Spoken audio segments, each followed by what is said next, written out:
It's Friday, April 11th, 2025. We've got a Friday 5-pack and Ask or Tell Me Anything. That's next on the AM Update.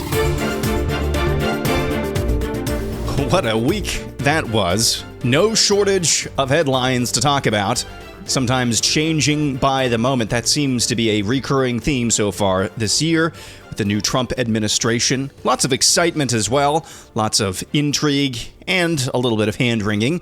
Let's start with a Friday 5-pack. We begin in New York City, where Mayor Eric Adams confirmed 3 children and 3 adults were killed in a tourist helicopter crash. Thanks so much, DM Daughtry. Our hearts go out to the family of those who were on board and all 6 who were on board of the helicopter.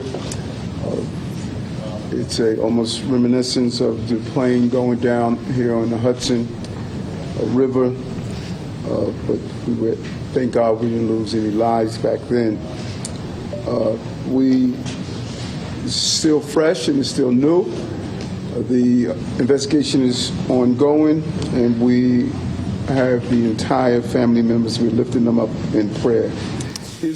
As Mayor Eric Adams of New York City, just a tragic event. As I understand, the family was in New York City touristing from Spain, actually, and 3 children, 3 adults, I imagine. 1 pilot, 2 parents, 3 children is probably how that broke down, and just a tragic event.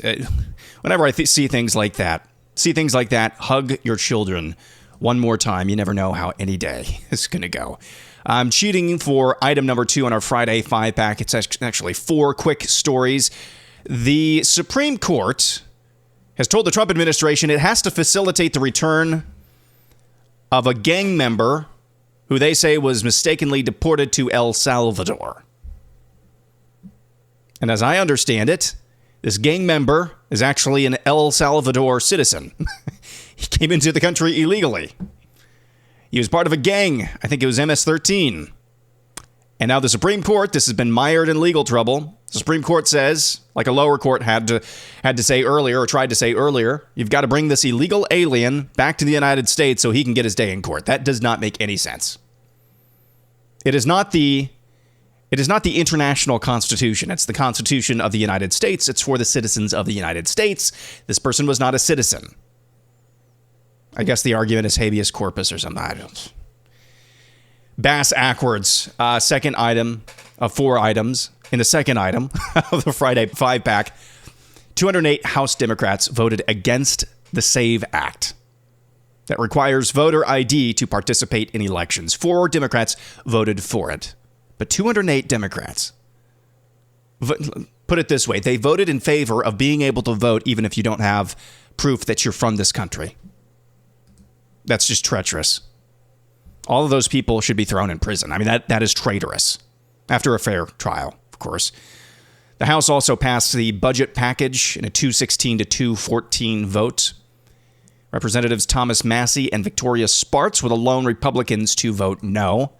Month-over-month, U.S. consumer price index inflation was negative in March for the first time since May of 2020.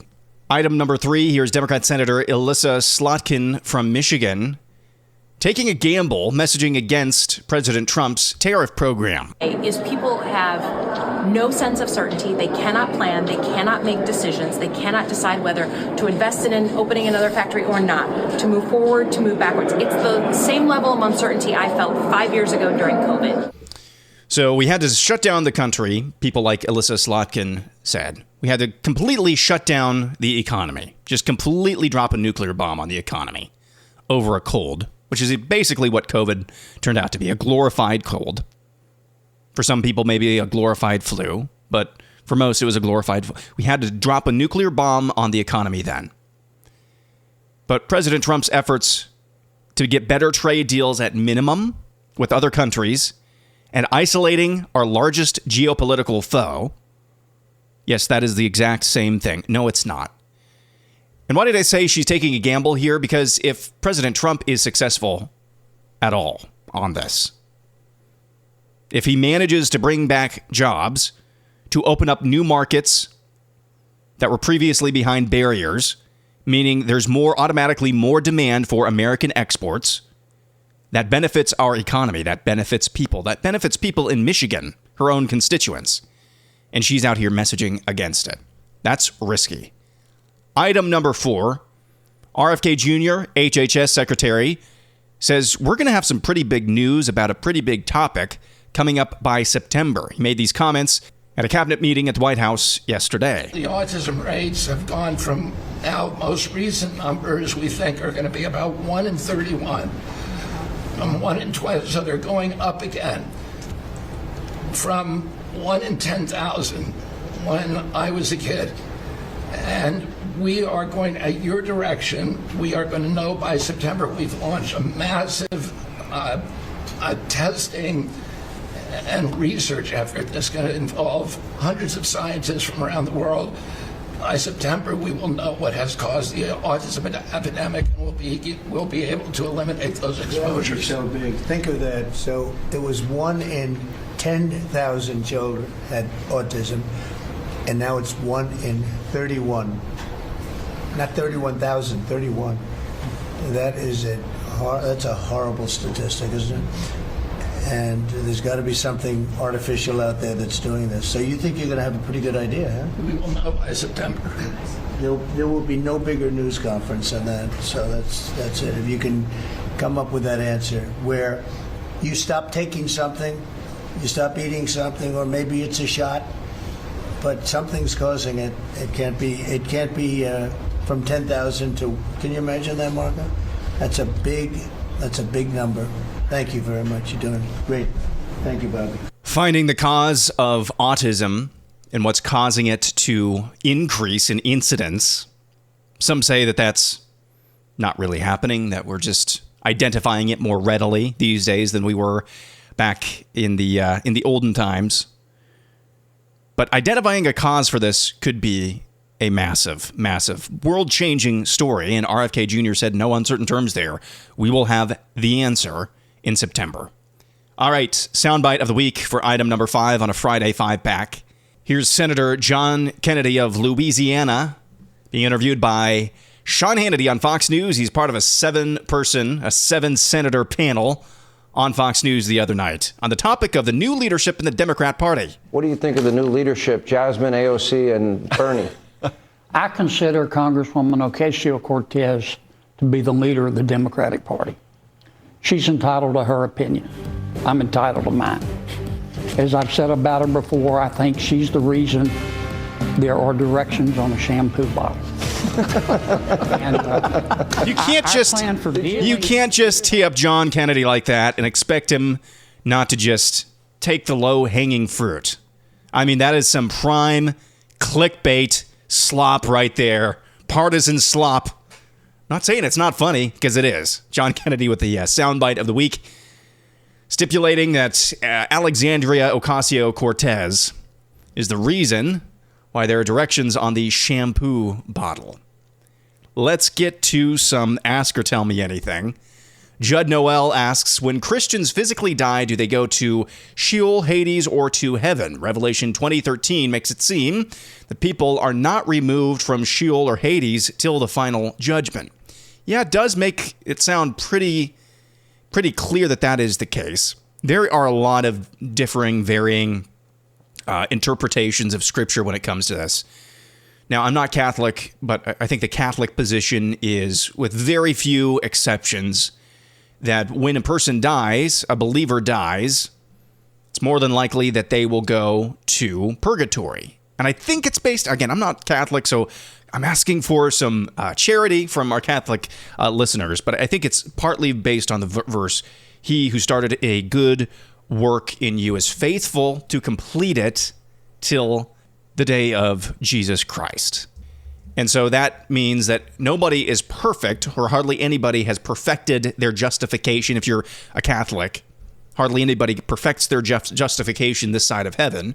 So most people will go to purgatory. Most believers, I should say, will go to purgatory in order to complete that justification and that sanctification process. So I think that's the Catholic view of what happens to you when you physically die. Now, what the typical evangelical understanding is, this is just my background, as soon as you die, you go straight to heaven. That's your final destination. There is the view also that you just articulated, that there's kind of a temporary heaven or a temporary hell, and then you're brought back for the judgment day. There's also the view that I have heard as well, that it's kind of like you're not there. I'm not really sure what scripture that's based on. Death just means you're kind of not existence. Your soul doesn't exist for a while until judgment day. I'm going to take the coward's view of this. I don't know. I don't really know. I think it's a mystery and on some level, and I think that that's okay. I will say an interesting offshoot that I've heard from some people that I respect is that because we are promised that our bodies will be resurrected and perfected in the day of the Lord, in the second coming, is that because of that, you should not cremate your body when you die, or you shouldn't ask for your body to be cremated, nor should you cremate, if you are making those decisions, cremate the bodies of believers when they die. Because it kind of, it's a very extra, I find it extra biblical, and from the people that I've heard posit this, they say it's not something that they have in their closed hand. It's just out of respect for the body that will be resurrected someday. The respect for Christ's promise, God's promise to us to give us new bodies. So there are a lot of different views and offshoots to this. To me, personally, I don't find it necessarily central to my theology or theology in general. So I'm taking the coward's way out and saying, I don't know. What I've been taught is that basically believers go right to heaven. But as you're correct, there are various scriptures. You cited Revelation 20:13, making it sound pretty explicit that you don't go necessarily directly to heaven until the day of judgment. All right, when we come back, more Ask or Tell Me Anything. It's coming up next.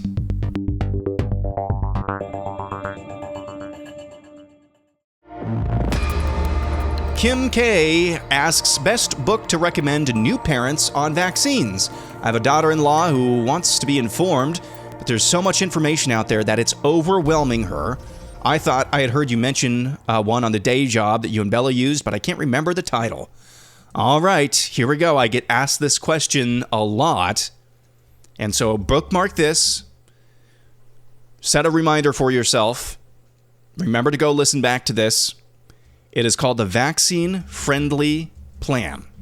The Vaccine Friendly Plan. It's written by Dr. Paul Thomas. He has suffered a lot for trying to do, and this is Vaccine Friendly Plan. He's not an anti-vaxxer. He just does his best to inform parents on which vaccines are the most risky and which aren't, and which could be helpful for your child. He also emphasizes they're your child. Don't let people tell you what to do with your child.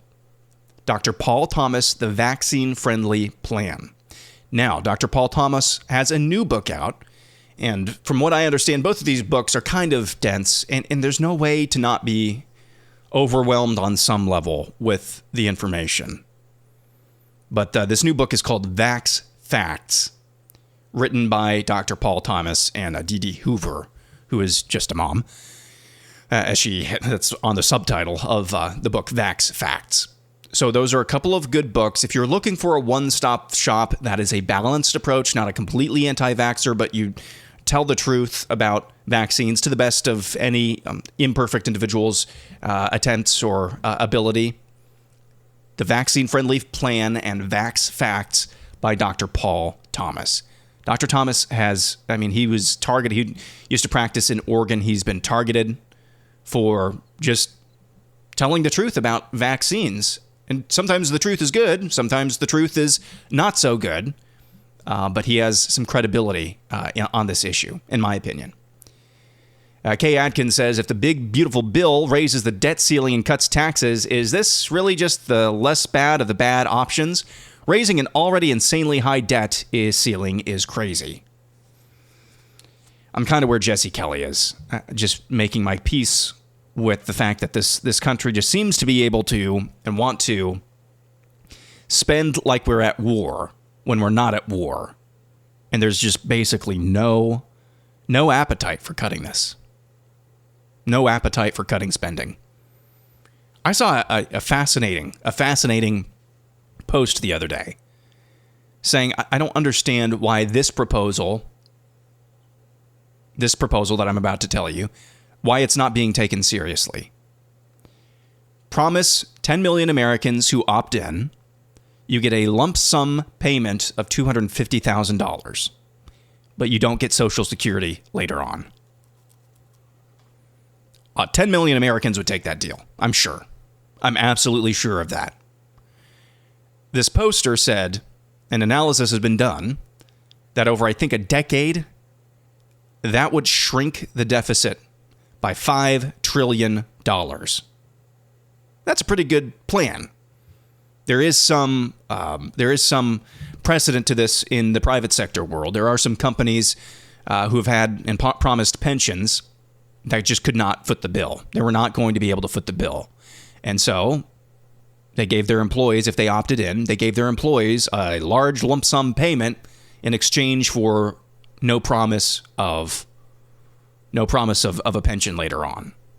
Now, you would hope that most people would be smart enough to put that $250,000, or if you're a couple, I assume that would mean $500,000, put that all into the stock market, or put it all into the bonds, or pay off your house, something like that. But that sounds like you're going to have to be creative. And the biggest noose around our necks right now are entitlements.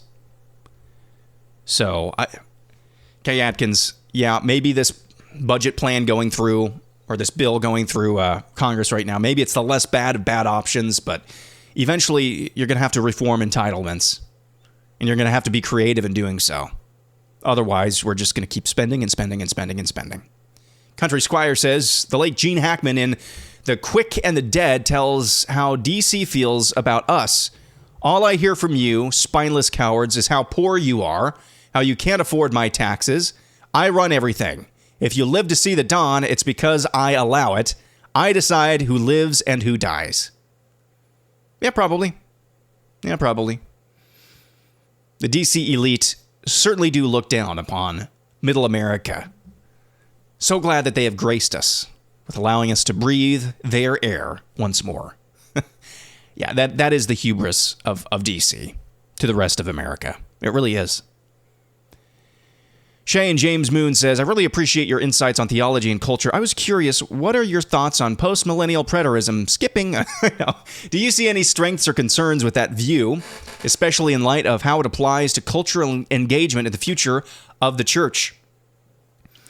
You know, every time I think I'm about to take the leap and become preterist and post-mill in my eschatology, Elon Musk announces another chip that he wants to put in people's brains. What was the story a couple of weeks ago that made me that reminded me of that? It had to do with Elon Musk. No, I'm kidding. I think there's a lot of truth to eschatology as missiology, meaning that your view of the end times does shape your view of the here and now. But that's not entirely true.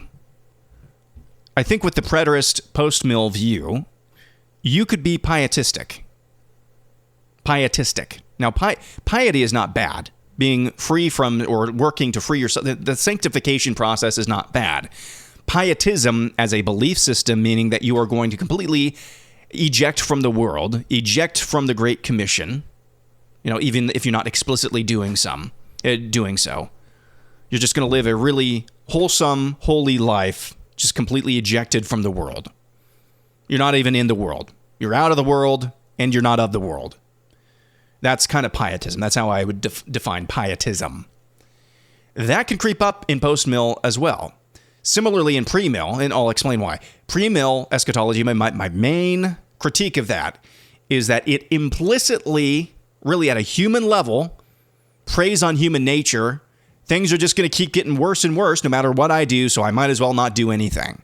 Now, it's never preached explicitly like that, but that is the human nature. That's how human nature receives that message. That's my contention. And so if you're not always enforcing that, hey, Christ is coming back, we don't know when, we know it's going to be soon, we need to get busy living or get busy dying, but mostly living. We need to live now, build God's kingdom now and for the future, right here and right now, because we don't know. The clock is ticking on the unbelieving world. Okay? When that is not emphasized in pre-mill eschatology and discussions therein, you can see how this kind of, no matter what I do, things will get worse, so why do anything? Similarly, though, with post-mill eschatology, they have a very optimistic view of history into the future. They think that things will keep getting better in terms of God's kingdom here and now and for eternity. So that can prey on pietism. I just need to be holy, and it doesn't matter what I really do, because things are going to keep getting better. But both are ditches. So the thing about pietism and post-mill preterism, something that I just laid out there, it's something that I had not thought of before, but something that I have been thinking about recently. But that, to my knowledge, that was the dominant, or some offshoot of that has been the dominant eschatological view of Christianity for antiquity up until about 75, 80 years ago. Liberty Cannon says, would your greater fear be that of James Gunn's Superman leaning into wokeness and being morally ambiguous, or of the movie just overall sucking? I probably won't go see the movie. I'll wait till it comes out streaming. I just hope it's a good movie. I just hope it's a good story. I think the country needs a good movie, a great story, really bad right now. One that's not trying to, drive with the gas and the brakes on at the same time, which it seems like a lot of the slop that's coming out of Hollywood is right now, where, hey, we started this project, we started this film when wokeness was at its zenith. Now there's seemingly a new wave or undercurrent of a rejection of wokeness. We better redo the script and kind of blunt our most salient points about wokeness, the finer points of wokeness. We better blunt that message and then try to, be ambiguously pro-America. It just doesn't work. So I just hope it's a good movie. That's all.